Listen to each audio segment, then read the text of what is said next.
down the outside from Navy Pilot. Here's Autumn Boy dropping on them. Planet Red from a long way back. Autumn Boy at the 100 metres. Planet Red trying hard, but it's Autumn Boy, a star in October. Autumn Boy. Welcome to Bet Doctor Behind the Curtain. Look at how pro punters operate. I'm your host, Scoot. It's a very exciting week. It's Caulfield Cup and Everest week.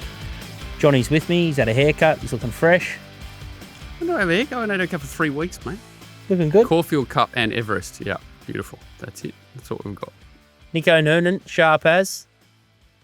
Yeah, g'day boys. Looking forward to Caulfield and Randwick for Saturday. Some big races. Caulfield undercard probably isn't the strongest, but that's what you usually expect with Caulfield Cup Day. And we had the blast out yesterday with an $1 in the last. Apart from that was a bit of a strip out, so we're looking to regain some momentum on Saturday. It's about Gary gone. The Wednesday leading up to the Caulfield Cup. That's one of the worst meetings I've seen for a while. I don't understand why they run it there with the rail out 12 and why in the middle of summer we've had no rain for a month in Sydney, the rail's out 5 at Warwick Farm. Like, even though they're not great fields, they're not really giving anyone a chance when they're handicapping the tracks as well. But anyway. Yeah, it was bloody weird. If you weren't up in the firing line, there's some pretty hard luck stories out the back. Last week, let's have a quick look. Melbourne, Autumn Boy was the group consensus. So that was a good one. Walsh Bay got the job done again. Just ran the trip. Tabs is probably the pin-up horse. It's our favourite horse at the moment. And then in Adelaide, Virtual Illusion got the chocolates early, and then Cartoon Graveyard won the Murray Bridge Cup. So beat the bagman going well, and the misses were a bit grim. I had Farnacle going around for a fortune. Regan Reggie. on the stablemate. Reggie setting the track alight. He still was disappointing, but he didn't really help the cause. Shocker. And then Evaporate, Nico. I got jammed twice there. I fell into Transatlantic the start before. Then I thought, there's no way you can turn the table, especially up to 1600. Then the track was a bit leaderish, and up Bob's Transatlantic. I was pulling my hair out, what's left of it. Yeah, Evaporate sort of, he was a little bit slowly away, then he got crossed straight away and he was back in the field. He's probably one of the runs of the day, given how the circle races raced, but yeah, he just couldn't reel in Zara out the front there, just doing his best. Transatlantic, I think Transatlantic had a bit of a birthday in my book. There was a few unlucky runners in behind him, but that's what happens when you put yourself on speed, isn't it? A race at a track like Caulfield, you just get all the favours. And he didn't go slow either, which is kind of the key, I guess. If he had gone slow, everyone would have taken off and done it. He's just too good, Zara. He just rode it absolutely perfect. Happens sometimes. Then the other hard luck story, GK found it. Walt didn't mind it as well, was Observer. Nico, what'd you think of that horse? Yeah, I was on him. I thought he improved lengths in the yard, and I backed him sort of 1 by 3, luckily. So I got a result out of him, but I ended up being on, 2nd, 3rd, 4th, 5th in the Guineas, and I chopped out in some exotics with Autumn Boy. But I don't know if he would have won, but he definitely runs a clear second, and he's a pretty good horse, Observer. I'll be interested to see if they pay the late entry fee into a Cox Plate or if they just go the Vars into the Derby. But yeah, he's going to measure up by the looks of things. Like a wise man once said, I would have liked to have found out. And Vestas was the other one that GK found and was a nice horse to follow. So terrific stuff there last week. So there was some great stuff out wide, but some of the bigger tracks we sort of got a pineapple straight up the clacker. So good with the bad.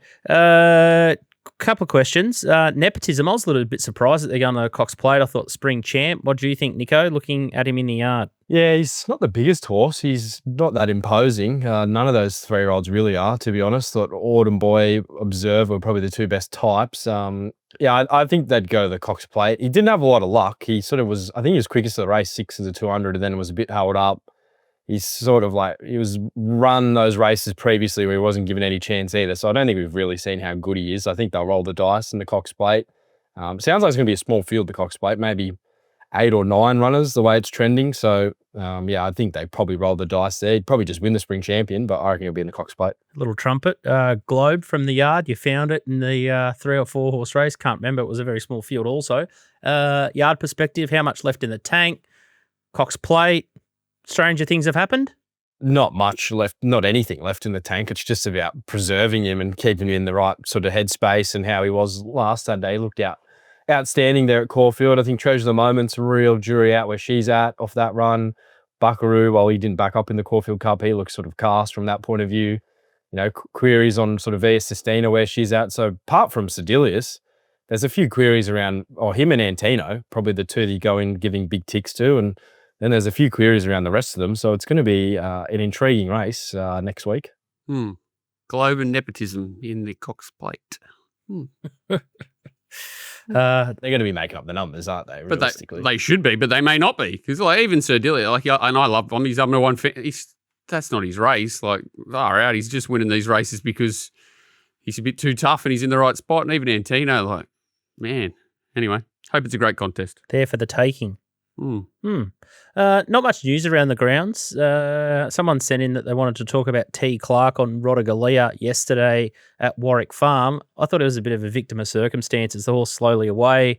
He could have just tried to circle the whole field, and then there was another opportunity where he could have cut through the middle of the pack, but the horse was sort of going too well, and then he sort of had to cut in, and everything just went wrong. He could have gone like Go Gadget and just bounced over the top of them too. I don't know. The first 6 races might have given you an idea that Rotagalia was up against it, but probably should have won. I thought there was some pretty steady rides from the on paces that just let the 100-to-1 shots get away with it there. But anyway, I did have a bit of a chuckle. I abused the crap out of TC for what it was worth.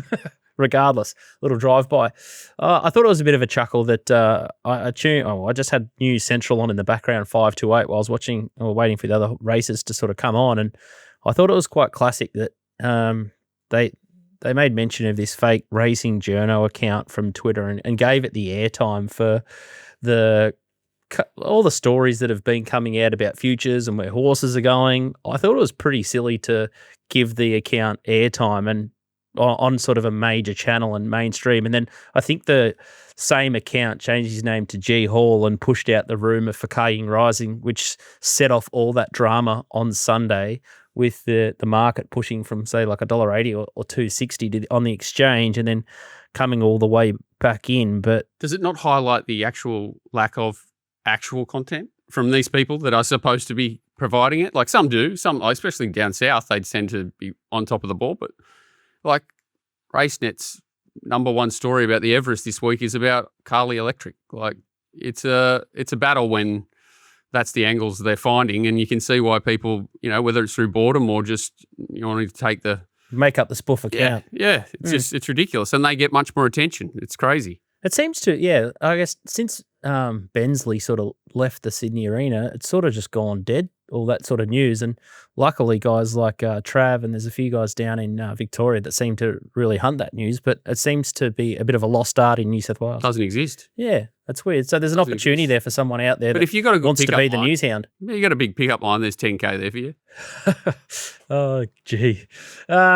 Hosted pot stuff. Walt had one yesterday. He's going to have another one Sunday, and then we're going to do one here. I'm going to steer it for the Caulfield Cup and the Everest. So if you want to join, I think around 11 o'clock in the morning, we'll cut off. So we'll be, as usual, whatever we find on the show, we should usually try and pin our day around that. I'm looking to break the record. I think I had 6 horses in the last leg of the quaddie at wherever it was at Dubbo 2 weeks ago. I missed there.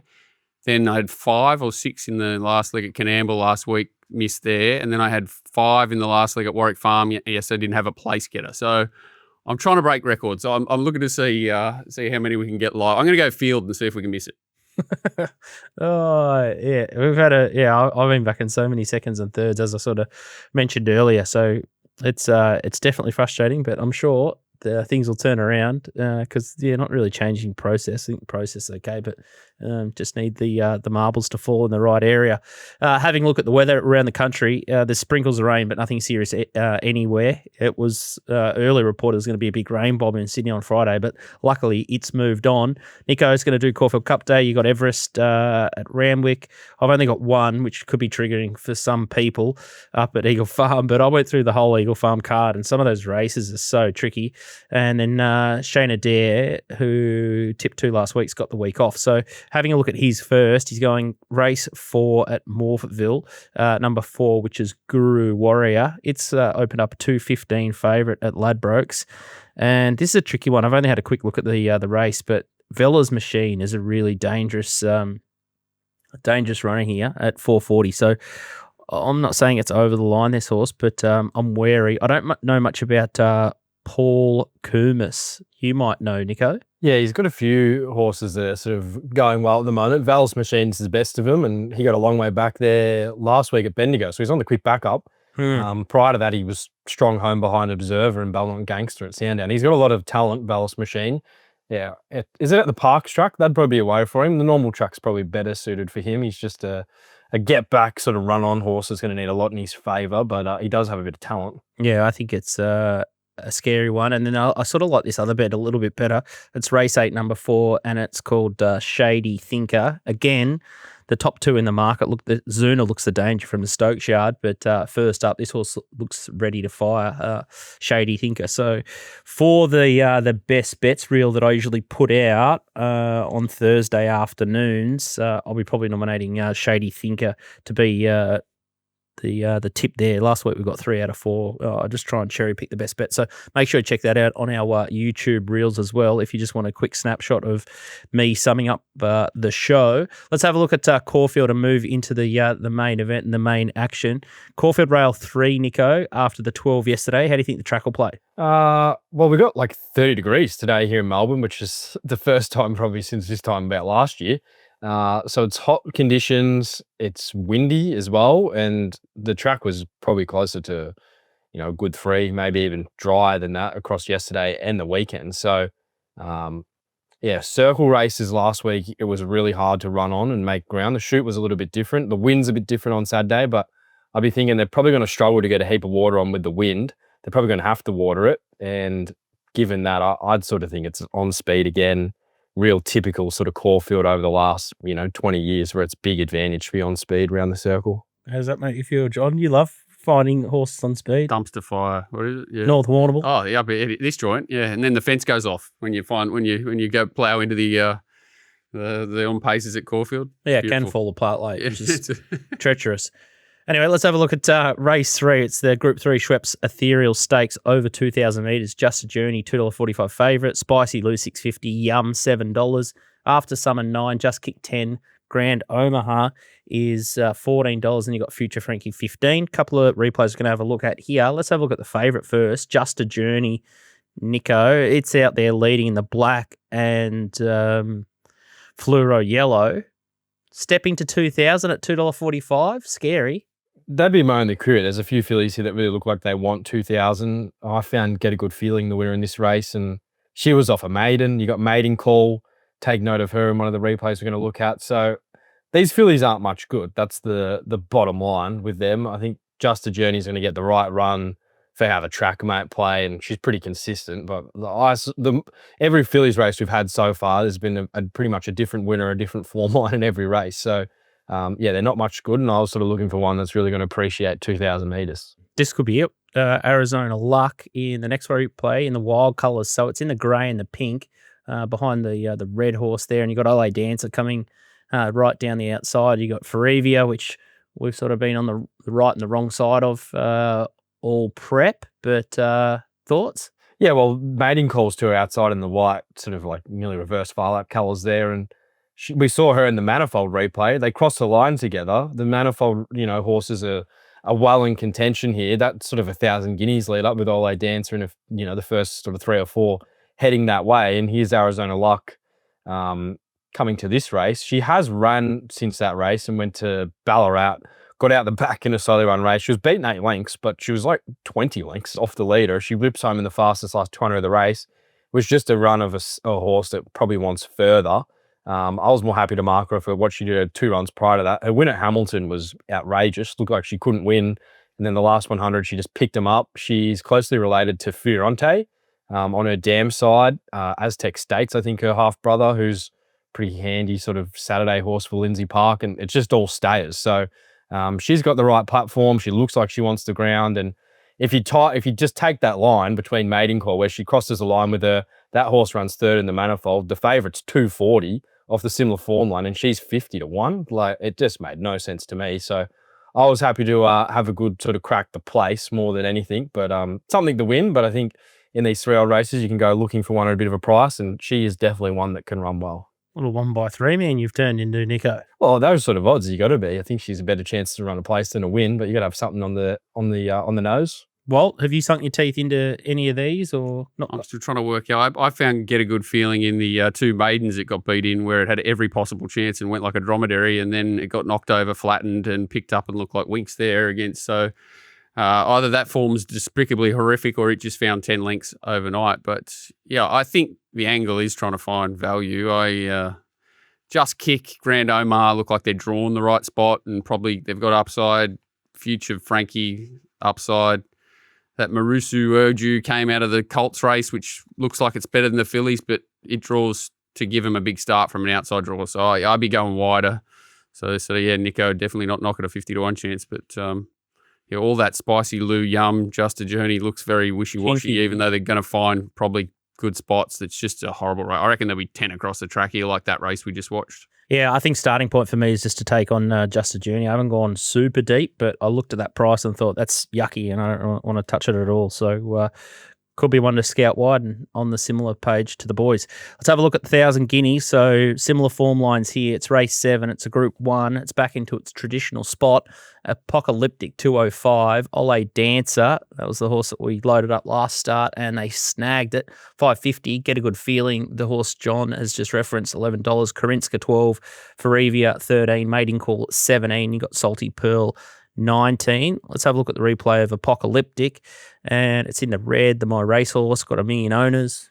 Thoughts? Well, yeah, every chance here they absolutely walk. So these races look putrid, and but she's been highly dominant, and she looks the real deal physically. Like she's done nothing wrong. You can't really knock her for beating up on average horses, and are the average horses she's beating up better than the one she's racing here? Most likely. So yeah, I think there's no knock on me, even though I don't know how deep the field is behind her.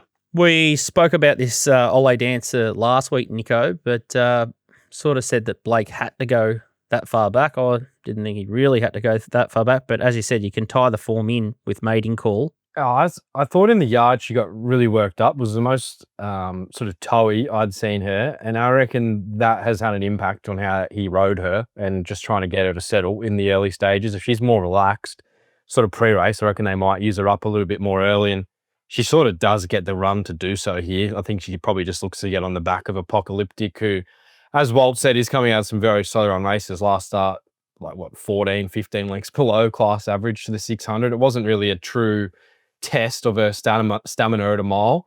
I think that would be your query here if you're looking to dive in at even money. If I sort of think Nash is the one. If it was a different stable, not the Waller stable, they're not really the team to do this, but he's the rider to do it on Karinska just to send it straight to the lead. There's not much speed in this race. Like Ethereal Girl probably goes forward, maybe on the roughies has a look. So I think if something weird does happen and it's a real genuine test, then there your queries on the favourite, and Ole Dance is probably the one. But Get a Good Feeling, I think, is a query around Caulfield. She's such a big horse. She's built like a colt more than a filly, and as we see here, she's held up but gets out late. We sort of have our queries on this form line. I think she's the Oaks filly. And then where do you go outside of that? Steel Trap's probably got the numbers to be competitive, but she's drawn off the track. Ethereum Girl was okay in the lead up and probably maps for the right run if they go forward. So yeah, it's a bit of a smelly race. I thought Karinska might sort of get me in play if Nash jams her outside the lead. Just I don't know if she has the class to win it though. So it really could just be between Ole Dancer and the favourite Apocalyptic if it all works out for him. Yeah, I was a little bit confused. I'm not sure Ole Dancer can round him up and give him a big start. So if it goes forward, I could probably give her one last chance, but maybe 1600's out of limit. And I just thought Mating Call just knocked up blew out that last sort of 200 metres. So I thought she could improve again and was likely sort of to peak there. And at $20, I thought Mating Call was a bit of a knockout hope. If she had a soft run like Get a Good Feeling, maybe the results back around the other way. But only Caulfield can beat this horse. Apocalyptic. She's got 10 on them. Yeah. Oh, that form's all crap for Review. I think the only thing that can beat it is if she doesn't show up or Caulfield. It's just she's better than these. They're just no good. Karinska's the right horse because it's the one chasing. But I if they were ever going to go forward, I think it was last start and they didn't. So I don't know. And yeah, I think only Caulfield can beat Apocalyptic. Beautiful. All right, a Gordo Minty Moral special from Walt for Apocalyptic. So got to be one other 3-year-old filly in the country that can go, isn't there? I don't know. I can't believe they didn't go to the Ethereal with Got a Good Feeling. Cannot believe it. Anyway. Caulfield race. Well, they're two humpers. They're one humpers. You could go against the two humpers, don't you? Yeah. Yeah. Oh, you're only just a Twitter trainer. Huh? You're only a I am Twitter a Twitter trainer. They'll probably have that license taken away from him too, so we're just going to exercise it while we can. Caulfield race 8, Group 3, Moonga Stakes, 1,400 metres. And Private Eye, trained by Joe Pride. A very good trainer, Joe Pride. Trainer. Hey? Trainer. He's a real trainer. He's a trainer. Yeah. $2.60. Star Patrol $5.50 here to Shock 7. Payline $7. Not sure why they're going to 1,400 metres. Media World $7.50. Warney $12. Will ADAIR $18. And Stapati still going around $19. Let's have a look at Private Eye in the 7 stakes. It's a 1,600 metre race, Nico, but you think the great trainer Joe Pride can freshen him up back to 1,400? Yeah, definitely. He's got a bit of an iron horse here, Private Eye. He just seems to rise to any challenge that he throws at him. And I know he's sort of well beaten here, but I don't think anything else in this race would have run as well in the 7 stakes. You go back to what he did in the Lawrence, where he had things go his way, but he was dominant, and even that second to Pericles reads really well. Joe's horses, when they come to Melbourne, they tend to just run in the money. I think he's a great traveller of horses, and Private Eye's proven that this campaign and over the course of his career. And I just sort of thought with the map, you got Star Patrol drawn outside, use a query at 1,400. He's a keen going horse. Don't know how the race sort of works out for him.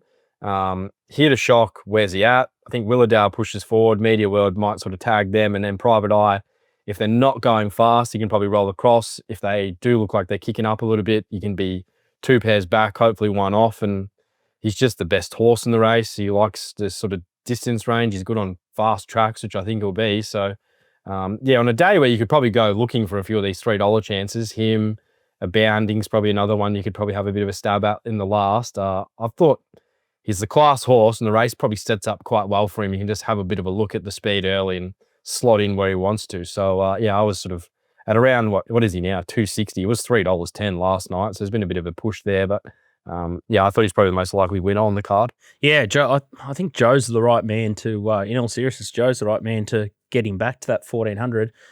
Joe dropped Headingley Grange back twice in distance, and it's won both starts, including the Alan Brown. So he knows what to do, and there's just nothing in the race. The Brown. Yeah, when I actually, because I hadn't looked at the race at all and saw Nico send it through, I'm like, Jesus Christ, it's got to be something to beat it. And there's not. It's not. No, he had a little clean-out trial. Yeah, he's drawn a little awkward, but Nash just knows the horse so well. And, you know, they might go quick, they might go slow. It's one of those weird ones, but like you say, he's drawn nicely where he's got sort of horse speed inside out. He'll work it out, Nash. If he jumps well, he'll probably try and jam it and cross him and take a sit or whatever. It doesn't matter, really. I thought the sort of dangers, there's nothing that can go. Here to Shock got shuffled back last start, was a complete forgive, draws 1. Probably run well if the fence is good there. And I actually didn't mind Willowdale. I thought it actually went quite well behind War Machine down the straight. Just got completely out-sprinted 1,200 down the straight the other day. And if it got to the front over 1,400 here and they left it alone, it could run a cheeky race. It'll probably get better than 20-1. So, yeah, I think Private Eye is clearly the starting point. There's no horses there that can improve enough, I don't think. Like Media World's a good horse, but it's just jumping in distance, in class. Snow Patrol, bloody Star Patrol, Warney, Spayline, 1,400. There's just so much weakness in this race. I think favourite and, yeah, Here to Shock, Willowdale might put some value in the exotics. Yeah, I like that quaddie leg, actually. If you want to go on skinny and aggressive, just go Private Eye. And then if you want to go wide, I'm with Walt, 1, 2, 3, and then race over. Let's talk about race 9. It's the Group 1 Caulfield Cup, 2,400 metre race. Half yours, favourite, $2.90. Maidan, $8. Royal Supremacy, $9. Vauban, $11. Middle Earth, $14. Birdman, $17. Deacon, $19. Golden Snap, $19. Land Legend, $21. Revelare, $21. Absurd, $26. Zadozi, $26. And much better the rest. Let's have a look at the Turnbull first. We've got half yours. We've got Deacon. We've got Land Legend. We've got Zadozi. Nico. Yeah, always a key form reference for the Caulfield Cup, and half yours is, away from Sedilius and Antino, probably the run of the race. It was a great sort of lead in for this. He's run a very similar rating to what he did winning the Naturalism, and I think to win the Caulfield Cup, he's probably just going to have to hold that. I would doubt he improves off that, just off where he's at in his campaign and things like that. But as we saw there, he's going fantastic, and he's probably just got to hold it in what looks a weak to average year of the Caulfield Cup. There's no real international that's jumping off the page, and sort of nothing else from our ranks that are really jumping off the page either. So deserved favourite. That seems like a good lead up. I thought Deacon, His sectionals were pretty poor in that race, actually. He's like 11th fastest, 4-2 to the post. It was a real run of a horse looking for the 3200, I thought. So, yeah, I thought Adelaide River may be the one out of that race. A very similar run to Duke de Sessa last year where he led them up and was a bit chopped out of a run late. He probably pushes forward here, gives himself every chance. I didn't think there was a whole lot to say here. Like, I am on half yours at a much better price. I will preface that. But, like, where do you sort of go? Like, Meydan brings in solid form. He hasn't won for a while, and he's sort of a bit of a plotter by the looks of things. He doesn't have a dynamic turn of foot. Here he is, like, last start on the synthetic. But the winner of this race, Gia Valentio, whatever its name is, did win the Hong Kong Vase, beating Dubai Honor. So you can get a bit of a form tie in there. And then a few of its other form lines are quite strong across the year. So that horse has beaten him fair and square here, but I sort of went to look to really pen in Meydan, and I came back to him as second pick just because how weak the race is. He actually does have some strong form lines. He maps for a perfect run. Seeing some vision of him, he's a pretty imposing type in the yard, and he looked like he's really trained to the minute. He's got good trainers who brought out West Wind Blows, and he ran a great race in probably the strongest Caulfield Cup we've had in the last, I would say, 5 years or so. So I'll probably bar incentivise. But so yeah, he looks like he's got a few things in favour. And then I was Royal Supremacy Birdman. I was pretty boring here. I think if the favourite gets his way, he wins, and maybe they're the sort of the other chances. So you didn't really see a knockout. Yeah, it was an interesting one. I looked at the Metropolitan a few times. He couldn't hold it. He couldn't hold the winner the whole race, and it sort of steered itself and won. Surely it's the worst form in the history of mankind. Like, I just guess we just watched a replay from a synthetic lead up for the Caulfield Cup, but and the same rider sticks here. Like, gee, that form's got to be very average. I thought Birdman was the run of the Metrop, so I'm on a similar page to you, Nico, given it would just snag straight back out and then had it all to do. So I thought that put a little bit of a hole in the Metrop form. Vauban obviously got held up. With Meydan, I was desperate to try and bag it and find holes in it. I was like, "What?" I'm like, "Wow, what's this form?" And then I realised Gia Velotto beat Dubai Honor in the Hong Kong Vase, and then I sort of you tie all that in with Duke de Sessa and all those horses in like the Queen Elizabeth, and then you're thinking, oh well, 56, he's probably weighted up right to his best. He probably should be on maybe 54 kilos, but then again he's got barrier 5. He's going to be on speed, but the Meydan, I thought Cox Plate would be more his sort of race. I think 2,000 metres sort of pulls him up. I just don't like how weak he is at the back end of his 2,400 metres. He just sort of whacks away a little bit too much for me. Looks like 1,900 at Canterbury's more his go. Little no-met win race or something. It's creepy. Oh, and then the market's got it like $8. So it's got their foot all over it. And historically, the Turnbull is the race to sort of go off. And if you're going to get $3 half yours, I'd rather be in the half yours camp than Meydan at $8, given the swing at the weight. So I hear what you say about Deacon there, Nico, but that horse is only third up. And I think Deacon's got, I guess, fitness improvement. And I went back and had a look at his Moonee Valley run. And I know it was only the Tawny Cup, but once he got to sort of 2,500 metres, the horse exploded. I think he bucked at the start. He was 5 wide. He circled them all. And then I don't know, it was like Garrett Chicho and some average horses. But that was blistering, that win. And I've been in his camp for ages, Deacon. And I think he's ready to peak. And I'm probably going to I've already backed him for the Caulfield Cup, and I think it was a massive price at like 26 and $7. And I think I probably need to back him for the Melbourne Cup, because if he doesn't win this Saturday, I think he's going to run a bottler of a race, Deacon. He's set up just to run really well, and I think 52 kilos in the Melbourne Cup, he's going to be menacing again. But yeah, it's like what happens? Like you need a Waller Spike for Land Legend. Are they going to go forward instead? They need to do something, and then they've gone for the blinkers on Zadozi. Like Zadozi needs something to bounce off that, because otherwise half yours has got him cold off the draw. Well, hey, anyone who's on half yours, it's time to get in the cupboard, because it's got to get struck by lightning. Well, it's the worst race in the history of mankind. They just can't go, and half yours is absolutely airborne. The only issue is it's been up since March. That's his big problem. And but he can do that a bit, this train. Like he seems to get away with it, and the horse just keeps hitting the line every start. It's got no chinks from it watching it. It's so obvious. It's like, why is there not a 1 instead of in front of the 3? Like 1.3. Why is it 3? That's probably the only like that. Like, you look at the Vauban's more gone than me. It's pretty gone. Maidan, yeah, okay. Absurd's having its third time here. That was an interesting horse, having a lead up into the Cup. I assume it's just having a clean out.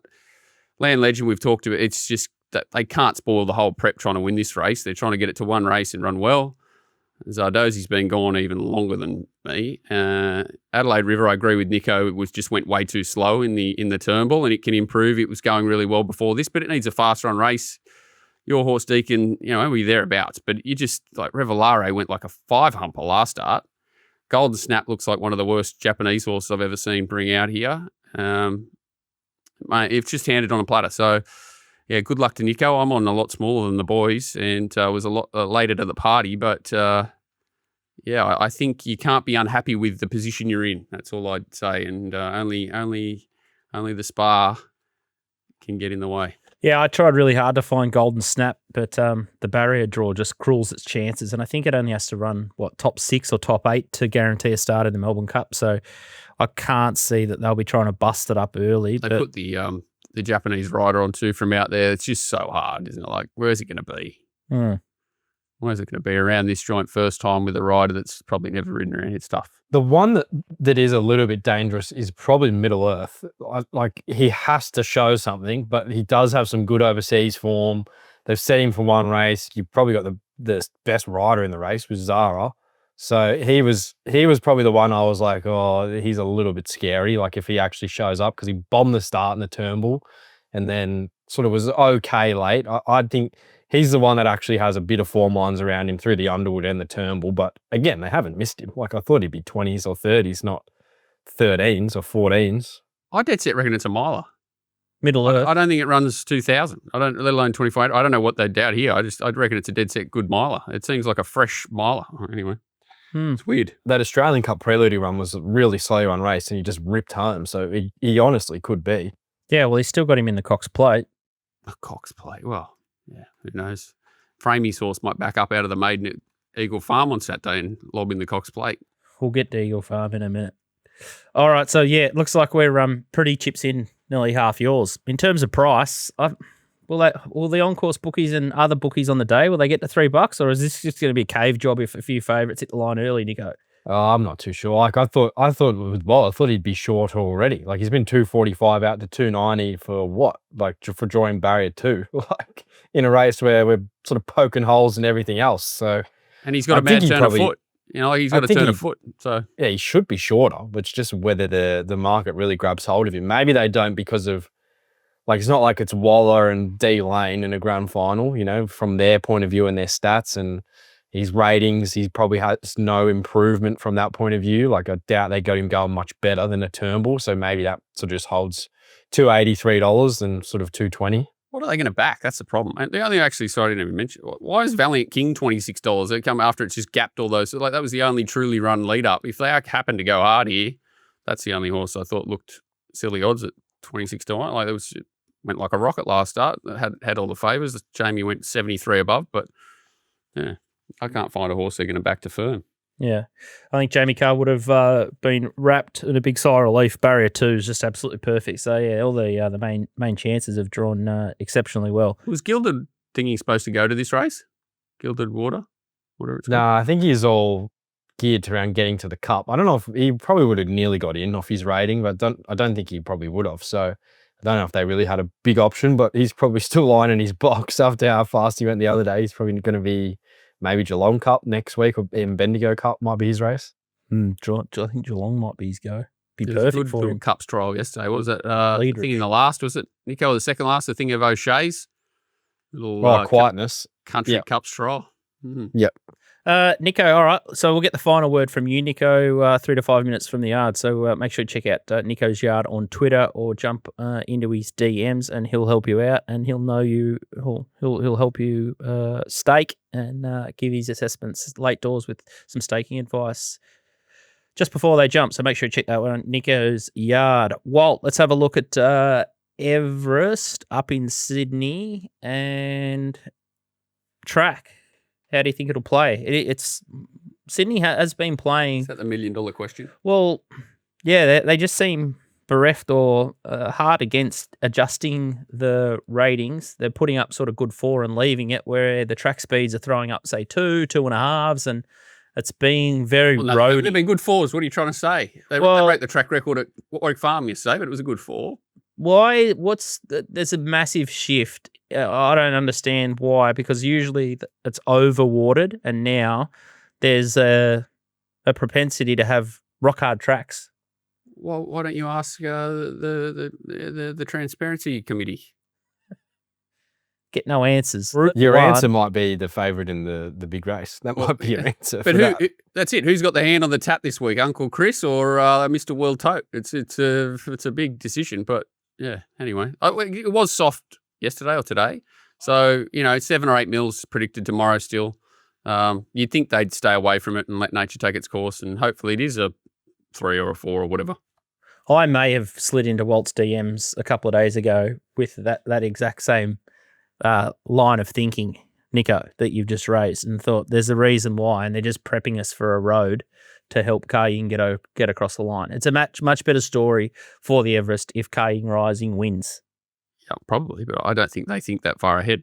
No, I think that I think they got a couple of trips. We've had a couple of midweek track records for the last couple of weeks, so anyway, they're hard and fast. Randwick Race 7, the big race, the Group 1 Everest. Ka Ying Rising, $1.75. Briassa's not second favourite. It's Jolly Star, $6.50. Jimmy Star, $11. War Machine, $11. Briassa, $14. Lady Shannon, $1.14. Tempted, $15. Angel Capital, $20.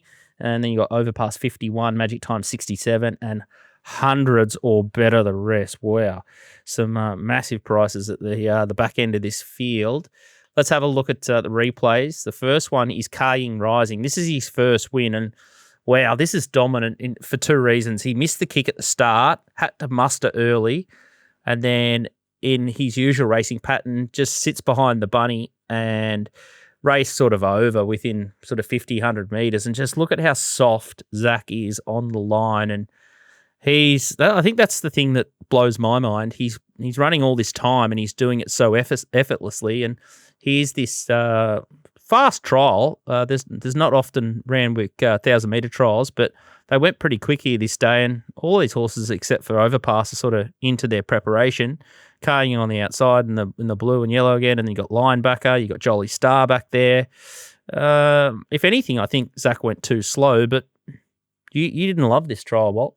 No, I didn't, and obviously the track was pretty shifty and whatever there, and what I didn't like was in sort of this 100 metres past the post, he gives it a slap. So like he wants to see the horse do. He's not really sure what the horse has done. There was enough. Maybe that was how I felt about it. I don't know. It's just grade everyone up, didn't it? And I think it's probably going to get us a better price no matter what, as well as old mate the racing journo. Premier Stakes is the other replay, Briassa and Jimmy Star, and I thought Briassa was good, but given the way the track was playing this day, I thought Jimmy Star was better. It was just an impossible task to make ground, and to get as close as he did was amazing, and as sickening as it was, because I think we were sort of chips in early before we had the pattern sort of revealed to us.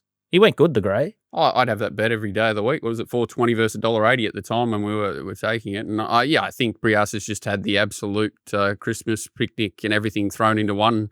First up, second up. Jimmy's had a practice and then another practice there. So I don't think Briassa's got 1 millimetre of improvement, whereas Jimmy probably does, and nothing else does out of that race. Oh, that's the end of the replays. That's the end of the replays. Yeah, I think the interest, those 2 horses there, Jolly Star absolutely bashed Briassa first up. Bashed it. Sat wide, back, everything was against it, came past it like it was stuck to the floor. So I've never been a huge Jolly Star fan, but she's a 1,200 metre specialist. It does look like she's come back a better horse this time in. Maybe I did listen to the old Uncle Chris, whatever they call it, preview for the week, and what he said was that she's a lot more switched on this time in. That's what she does look. She looks a professional. This is the first time that they've specifically trained her for the Everest, didn't they? They had the Golden Eagle up their sleeve last time. Yeah, cool. It's a bit like Lady Shenandoah, Autumn, just all these horses that he has, the way he trains, he sort of kicks them off and you don't know whether they're going to go from 1,000 or a mile, do you, or even further. So, I think he does that with most his horses, and this horse, they've worked out that this is a sweet spot. She races very well fresh, which is what she was there. I think she has to be the leading horse from here just because she's a 1,200 metre horse. I don't think she's any great value at, 650, 750, whatever it is. I thought the only other real sprinting type is War Machine, and he's a little bit adaptable, drawn ideally. He's got the gate speed to sort of settle in that spot. He was very good first up with all favours, but he did smash him and does look a horse that's genuinely on the up. He might be better in 2 weeks' time in that 1,300 metre, what do they call it, the balding or something, but he'll still run well. And Lady Shenandoah is the horse that I don't know whether she's looking for 1,400 or not. She's just a bit of an X-factor horse. She's only a little horse. I couldn't get much deeper than that, apart from I think Jimmy Star, if he gets the back of, I think it'll work out that either Kai Ying will lead or Overpass will push on. I think Marzi will take a sit. And then I think there's going to be a 3-wide line, and whether that's sort of led up by Briasa or Magic Time.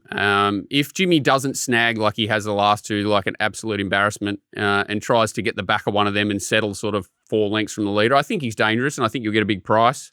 They're the 3 hopes, I think, of the local side. And then, if Kai Ying Rising, if it's a firm track and he shows up, he wins. I think. I think it's not a deep race from a sprinting perspective. I think it was a 1,400 metre race, totally different. It's not. He's just the best 1,200 metre horse. His racing style is absolutely ideal for the way this race is going to be run. He's drawn ideally, high cruising speed. They're going to have to break the sound barrier to run him down. Can they do it? I don't know. So I think he's going to give him a good shake, and I only think there's a couple of locals that could trouble him. Tempted 51 kilos. Obviously, put the big number down first up, but I'd had that. It had the Briasa run that day, and what is that form? Who knows? Like all that. What is that 3-year-old form? And it hasn't been tested. I think it's missing a 0. Nico? Yeah, it all depends on the pace, doesn't it? So if they do break the sound barrier, like Walt said, which I think is unlikely given the pace on paper, but I think Jimmy Star's the only horse that can really put down a massive number from our Australian horses, because every sprint run we've seen him have, bar that weird run in the William Reid on a heavy track, he just finds the line. So I think if they do that, he's just going to find the line. He's sort of the one I could see putting down a big rating. I can't really see it from the rest of them. I think they've sort of made their mark a little bit. He might have just never had the right race shape to do it in. I think he's actually the best horse, but he's nearly out of play every run because he gets so far back. But he's probably a great 1x3 bet in my book. I think he definitely goes really close to running top 4, and then if it goes his way, he's probably flying home. Kai Ying Rising, I just think you have to take him on off the trial. The form lines he has over in Hong Kong probably aren't sensational, and he's never really beat a horse that has terrific form lines around him. His ratings sort of sound like they're pretty good, but they're on his own island. It seems like a big task, and if he comes out, he's too good. But there's great opportunities to back our best sprinters here to beat him, and given he doesn't look like he's absolutely airborne off the trial. So I was Jimmy Star, probably having a good look at War Machine off the map, and then the Waller two, probably Lady Shenandoah looks a little bit over the odds given some of her peak ratings as well. But you'd love a really fast pace for Jimmy Star, and I think if he finds that, he'll be a really strong weight. It's just whether he can find that. I don't think they'll go quick. I think they will have to break the sound barrier to catch him, given the race shape is kind of where I was at. I don't think they'll go 1,000,000 miles an hour. I agree. I think it's going to be a controlled speed, which is going to play into Kai Ying's hands. That's the big problem with anything that's going to try and catch it. That's sort of more a 1,400 metre miler. The other thing, sort of Nico saying there, the big angle will be $1.30 on the tote. There is no doubt. It'll be $1.40 tops. Kai Ying Rising. So do not, even with the silly takeout, don't entertain lining into corporate prices here for our horses. I wouldn't imagine. I'd say sort of best tote SP will be your friend late for all of the Australian horses. Yeah, I think, Walt, you found the main chances. I agree with most of what Nico says as well, but my eyes and the clock says Kai Ying Rising has got this race, and I don't know. That trial was enough for me. I hate saying it too. You know how much it hurts me to be leaning in this direction. And I'm probably with Nico. Betting perspective, everything tells you that you've got to, if you're going to play small or play around the favourite. But far out, it looks well placed, doesn't it?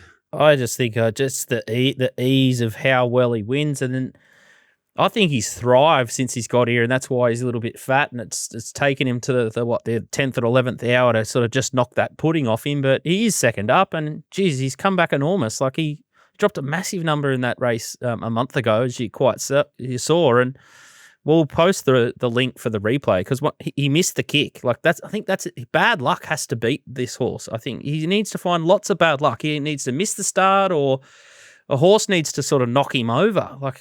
I was talking to our man who we had lunch with there not long ago, Steve, and he said it'd be 5s on over there, and $1.20 and win like a 5s on chance against this field. It'd be 5s on if it was in Hong Kong and win like one. Yeah.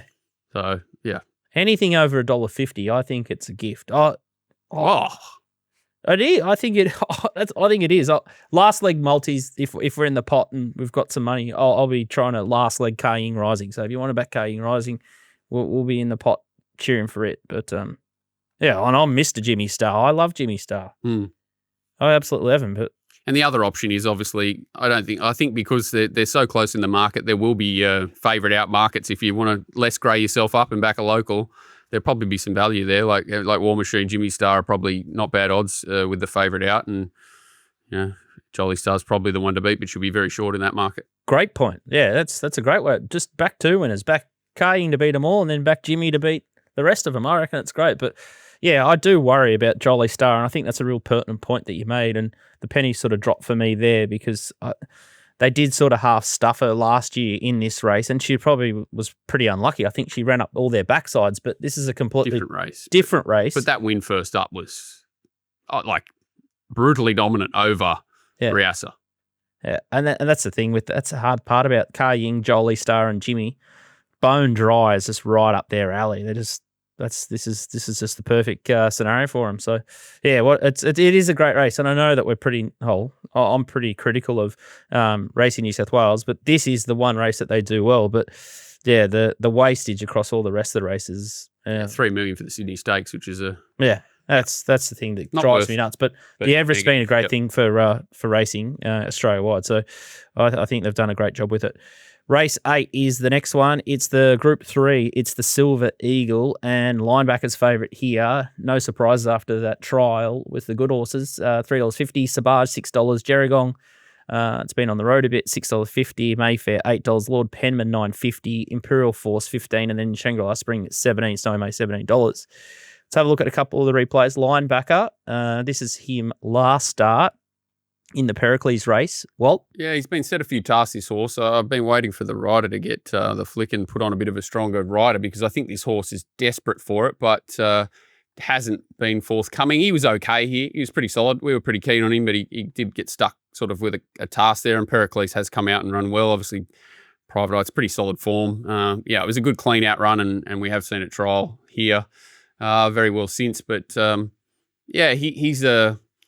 his only concern, I to be honest, as soon as I saw this trial, I was like, wherever it goes, I'm gapping it next start. And a very similar to Ka Ying Rising. Out the back of this, if you told me I was a chance of backing both these horses, I would have completely had you committed. But I have potentially lost my marbles since this trial. Still, he draws awkwardly here. And again, the rider is the concern. But they should go quick enough that gap should open up. He should land somewhere sort of midfield. And yeah, he's not facing a strong lineup here. Is that the only one we're watching? No, we'll have a look at Sabage. Okay. This is Sabage with Reserve Bank, and I think he was a Group 1 winner after this Reserve Bank. And Sabage, the red cap coming to the outside, one from the outside. Yeah, and the interesting thing in this Tobin race is Sabage just on the outside in this sort of Italian-looking colours. He was 1,600 back to 1,200 metres that day. So for a horse to try and mow that sprinter down, that's as tough a task as I love this trial. You'll ever see. And glad you're showing it. Yeah, and in the red and white down along the fence, this is Sabage again. So he's now got a stale chain. Who wins this trial? Not off the top of my head, no. Pretty fast horse. I can't remember who it was. But he just cruises the line. Sort of horse that you want to see jump and travel like he did. King Zephyr. Who is it? King Zephyr. Yeah, King Zephyr. Okay, so it's not a bad horse. You just want to see the horse return well. It has changed stables, hasn't it? Since now got Mick Price. But yeah, he's nominated for everything. Yeah, and Jolly to Price. So he's a very, very sort of different form, interesting horse because the rest of the form is quite hollow. not really a horse I want to find first up Rose Hill. First up Randwick. Now it's not Rose Hill anymore, isn't it? The old Silver. First up in Sydney sort of way. You'd love to see him have a run, but just because of the lack of depth in this race, I thought he was the natural danger to linebacker. There's just like depth of character coming back in distance. Shangri-La Spring wants further. Imperial Force went like a busted first up. Mayfair's had the kitchen sink thrown at him in a couple of trials. First up for Bjorn. He's going to be very dangerous, but he's quite short. He's only $8. It doesn't really make sense. Raikkonen was plain first up. I like him, but plain. Lord Penman coming back from a mile. Point and Shoots had 37 barrier trials because it keeps staying in the gates. You just sort of keep going down the line. Gerringong had every possible the other day against Manal. Snow in May had every chance. And Harlem Queen? Yeah, she's probably the knockout interesting horse. Complete nightmare of a creature. First up, she absolutely flies. She'll probably be midfield or worse. She's trialled really well.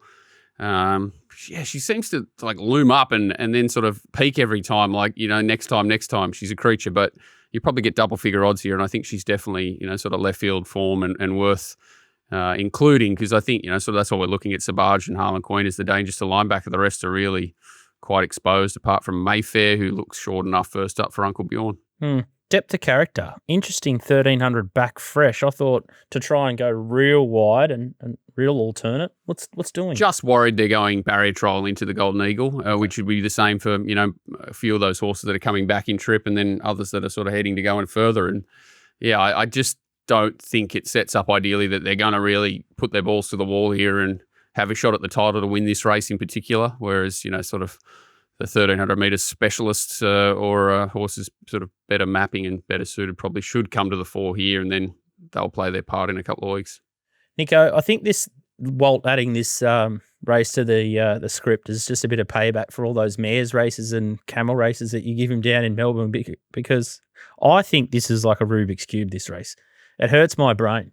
Yeah, it looks that way, doesn't it? Like linebacker, like he was playing fresh, I thought. There was excuses, and he does have a bit of a class edge. Sabaj, I think Sabaj got, he didn't get a run at Caulfield, so that was in like a benchmark 84 or something. So now he comes here and he's a second favourite in the Silver Eagle, which is, intriguing. Probably shows the depth of the race and that there's not a whole lot here. So if he improves with Price Kent, he's a real wide player here. If he holds his ratings, he's probably more $10, $15 chance, but I would say he does improve with them, given how well the stable's going and how well he's jumped out. So, yeah, he was the horse I really went looking for, but it is Adelaide form at the end of the day. It's a lot different to sort of Melbourne and Sydney. Reserve Bank did win a Group 1, but it was a Goodwood. It's like an open handicap. So it's not like it's really jumping off the page at you. Mate, this is a Wednesday race for how much? $1 million. This one's actually only worth $1 million. Like I thought, this barrier trial. A $3 million race, but luckily it's only $1 million. But I think Sabaj is possibly the best horse in the race to steal one of your lines, Nico. Mate. And there's no way I can back linebacker. I'm unloading then. No, my head's going to just explode, so I'd rather not participate. The jockey's the thing that kills me and stops me wanting to unload, but just by default, like Nico said, like it's dead set. Look at the form. What a quaddie leg. What a quaddie leg. Tim will probably lead and control and win by nose on Gerringong, and we'll have more people tweeting in to kill Tim. Yeah, and being on air. There's just so many horses with so many convictions. Glad we covered it. Race 9 is the next one. It's a Group 1 King's Charles over 16.09. So they've changed the distance to try and entice 3-year-olds to take up the challenge to go in the race. And trainers have missed the memo, and Bjorn's the only one awake within the law, and not sure she's the right horse for the race. But Fangirl, $3.90. Pride of Jenny, $4.20. Mr. Brightside, $4.80. Lake Forest, $7.50. Then you got Pericles, $9.50. And then you got Cho Wolf at $10. Within the law and royal patronage rounding out the market. Why would he have not run it in the 1,000 guineas? Which one? Yeah, within the law. Yeah, it doesn't make any sense to me. 5 to 2, 3 to 1. Yeah. We've seen enough of the Pride of Jenny replay with Treasure of the Moment. It'd be too triggering for some, but what I did put in was the Lake Forest preview from last year's Golden Eagle. And this is it in the blue with the white star on its head. Steffi Magnetica, isn't it? Yeah, and I think Steffi went on to win. Yeah, this was a real race. They went lickety-split, and I think if you add another 100 metres onto this race, I think Lake Forest just careers away and wins by further and further and further. And that was Rose Hill. Yeah. Yeah, not Randwick. Bigger track of Randwick. I think it looks like a really fair price, and I think statistically, Willie Haggis, he wins like 50% of the races. 143% of his races he enters out here or something. He's did he have Land Legend before it went to?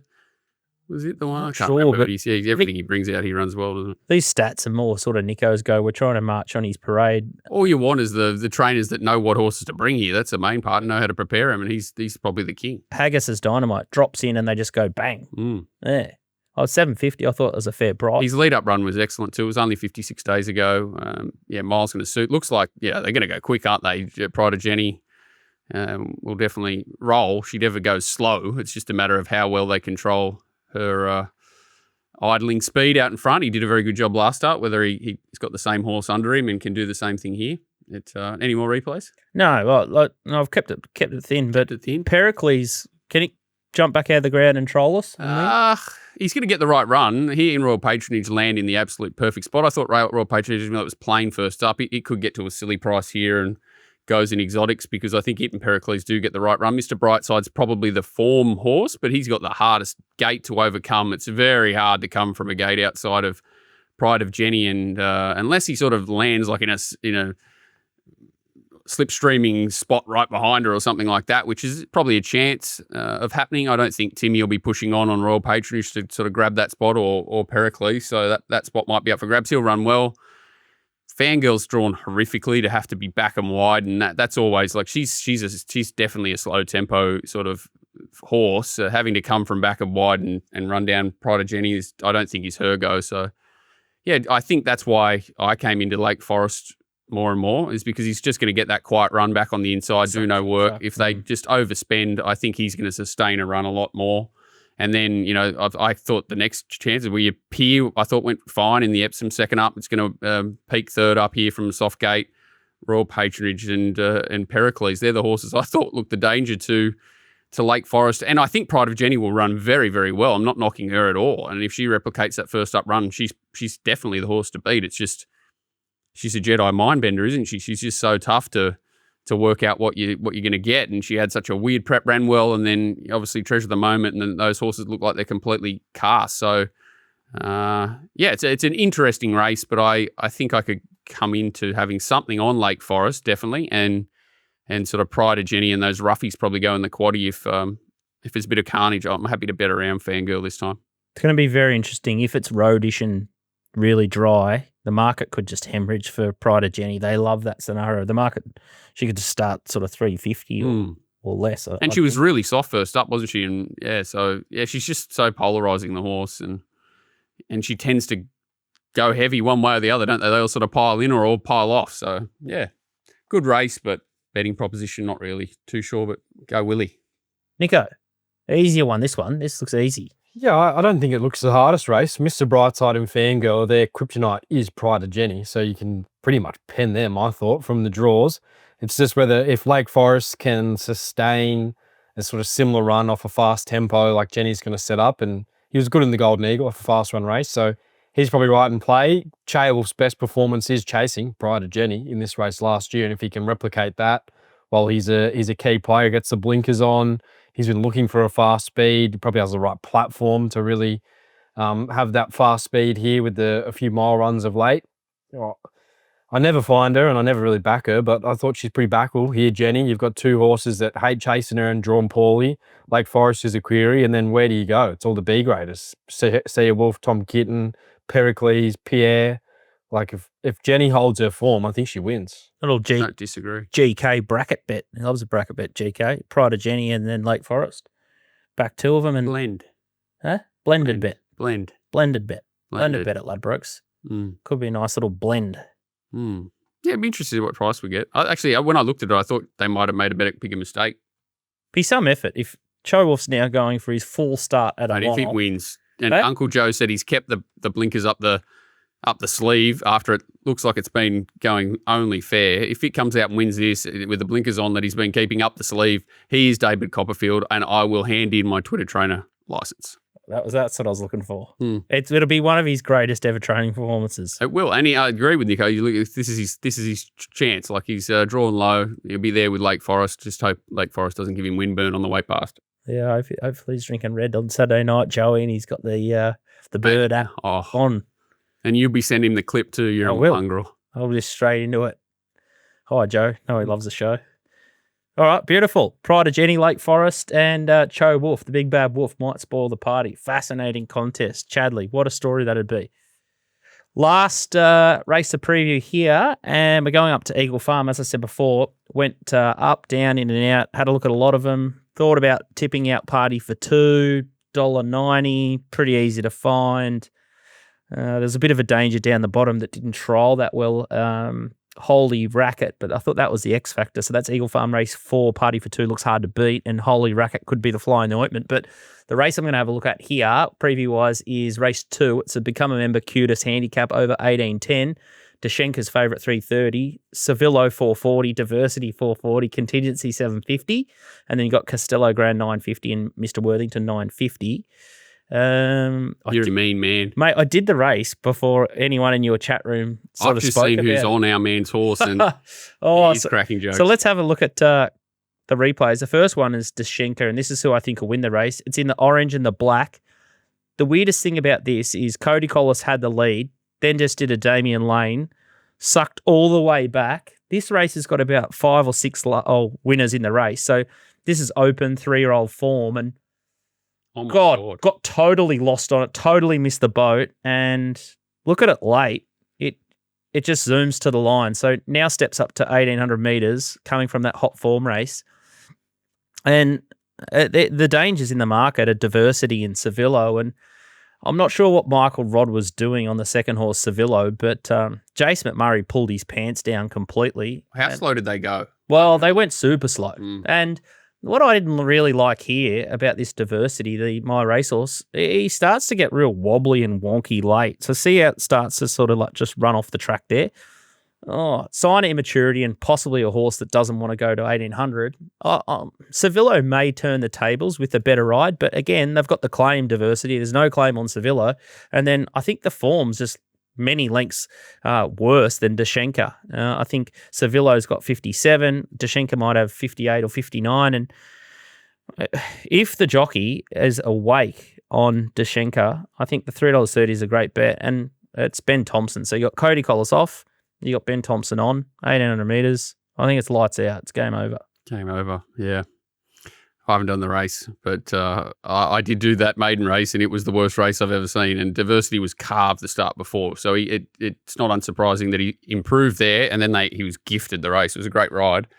If that form is this form, that's not a good sign. Yeah, and Sevillo's owned by the bloke that sent us the toilet, the guy that sent us the toilet last week, and I had no clue that he was going to start talking about it, but he did start talking about it in Walt's race. He's declaring. And he's declaring it. He's declaring. So it's me versus him. Yeah. And we've got to write a written apology if it rolls us, apparently, which I've set my alarm for because I really think it's going to happen.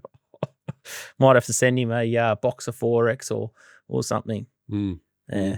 I want him. I hope I'm wrong, but I really think Dashenka's going to be hard to beat. And he is due a stroke of luck, the big fella. He is due a change of luck, but and that horse does look like it wants at least 1,800 metres, maybe 3,800. Yeah, I'd already put the race in, so I'm sorry. I couldn't delete it, and there was just no other races that I could find. I feel like a prick. I can't win here. Nico, good luck at Caulfield. I hope you have a great day out there. I implore everyone to get his yard stuff. That's why you get the yard from Nico. Globe, $8 in the bloody 3-horse donkey race. The other 2 horses are dead and buried for that race, and that's why you need the amount of yard mail. So it should be a great day out there at Caulfield. Yeah, we need to bounce back after yesterday, so hopefully we're fired up, and hopefully it's a good undercard that we can sink our teeth into. Outstanding stuff. All right, well, big I concur with everything Nico said there. Yeah, that's great. Everest Day up in Sydney, so I think it's going to be a fascinating race, and go the Hong Kong horse, and hopefully the Everest just becomes the biggest race on the planet. See you next week.